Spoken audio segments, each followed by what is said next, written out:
Okay ધનવી બેટા, ચાલો આ શું છે?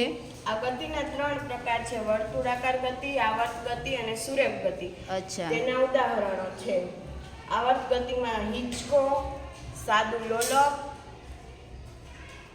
અને ખાંડણી છે. આવર્ત ગતિ, હિંચકાની ગતિ જે આપણે થતી હોય, બરાબર. એવી બીજી કઈ ગતિ છે ખબર છે?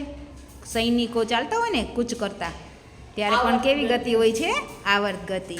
ઓકે, આ કઈ છે? વર્તુળાકાર ગતિ. વર્તુળાકાર ગતિ. હા. જેના ઉદાહરણો ચકડોળ, ચકડોળ, ચરખો ચરખો અને ભમરડો છે. Very good. એટલે એ વર્તુળાકારે ગતિ કરે છે. સરસ સરસ. આ સુરેખ ગતિ.